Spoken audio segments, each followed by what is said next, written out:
शारदा ने गरम गरम पराठे और दही राधे मोहन के आगे रख दिए। वह किचन की तरफ चलते हुए बोली, आराम से खाओ, सारा वक्त तो पूजा में निकाल देते हो और खाते समय जल्दबाजी।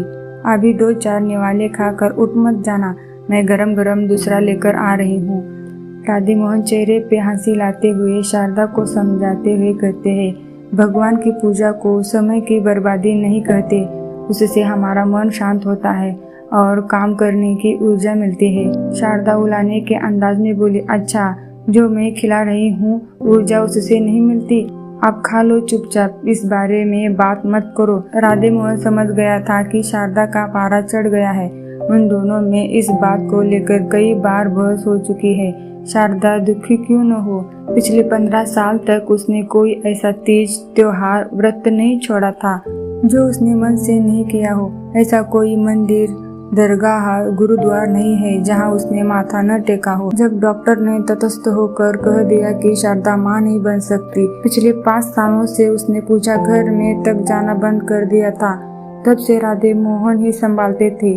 जब कभी शारदा अपने इतने बड़े घर को देखती है तो मन गुब्बार से भर जाता है। आखिर उनके बाद कौन देखने वाला है? शारदा तो पिछले कुछ सालों से राधे मोहन से कह रही है कि बच्चा गोद ले लेते हैं, पर राधे अभी हारा नहीं है। 45 का हो गया है पर अभी भी उम्मीद है। शारदा ने एक और पराठे राधे के प्लेट में डाल दिया। राधे मुस्कुराते हुए बोला, मुझे लगता है तुम मेरा पेट बाहर निकाल कर ही मानोगी। अरे कितना खाऊं? अब इसे तुम खाओ, मेरे बस का नहीं है। सच में राधे प्लेट में पराठा छोड़कर उठ गया। शारदा बनावटी क्रोध जताते हुए बोली, अभी इतने भी बूढ़े नहीं हुए हो कि रोटियां गिन कर खा रहे हो। चलो अभी देख लेते हैं कि बूढ़ा हुआ कि अभी दम है। बकवास बंद करो, जो मुंह में आता है बोल देते हो। दम ही दिखाना है तो ये सामने गेहूं की बोरी रखी है, इस चक्की तक कंधे पर ले जाओ और पिसाने दे देना। तुम भी सारे जोश पर पानी डाल देती हो। गेहूं पिसाने के लिए तो किसी को भी भेज दूंगा। अच्छा ठीक है, मैं चलता हूँ। राधे बाहर आया, इधर उधर देखने लगा। शारदा भी राधे के पीछे बाहर आ गई।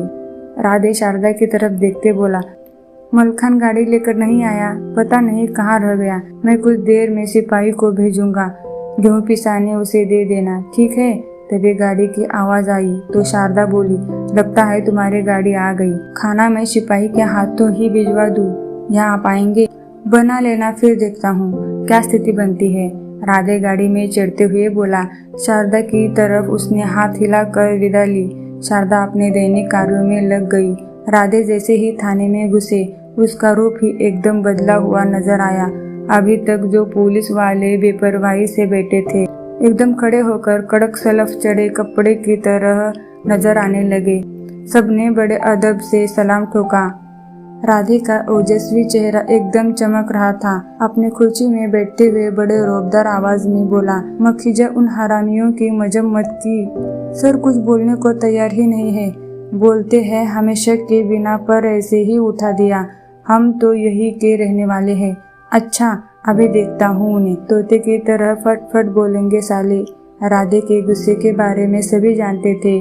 उनके हाथ से कोई अपराधी बचकर नहीं निकल सकता था।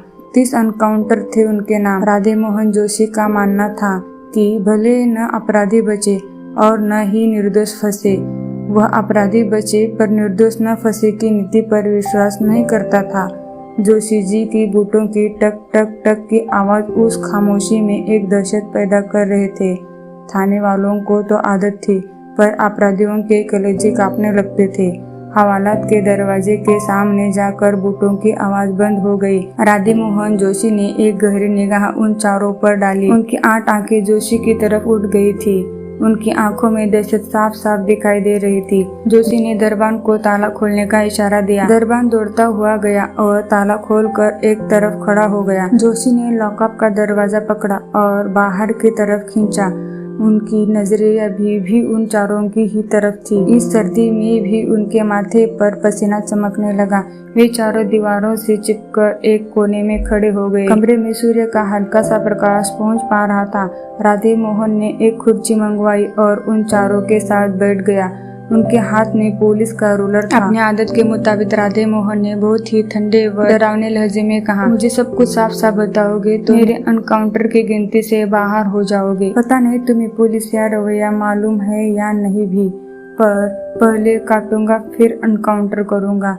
ये मत सोचना कि सस्ती मौत मारे जाओगे, इसलिए भलाई इसी में है। तुम यह उगलो कि तुम्हारी साजिश क्या है, मकसद क्या है। चारों संदिग्ध हाथ जोड़ते हुए बोले, आप हमारा यकीन करें जनाब, हम यही बस्ती में रहते हैं। किसी ने झूठी खबर दे दी कि हमारा संबंध आतंकवादियों से है। हाँ, सच तो सिर्फ तुम ही बोलते हो, बाकी तो सब झूठे हैं। आखिरी बार कहता हूँ, सच सच बताओ। हम सच कह रहे हैं सर, मतलब तुम नहीं सुधरोगे। एकाएक जोशी के तन बदन में जैसी बिजली दौड़ गई। उठ के खड़े होकर पीछे से ही कुर्सी को ठोकर मारी तो कुर्सी दूर तक गिरी। वह बड़े बेरहम ढंग से उन चारों पर पिल पड़ा। हवालात में चिंखें गूंजने लगी। बाहर सारा स्टाफ भी अंदर तक हिल गया था।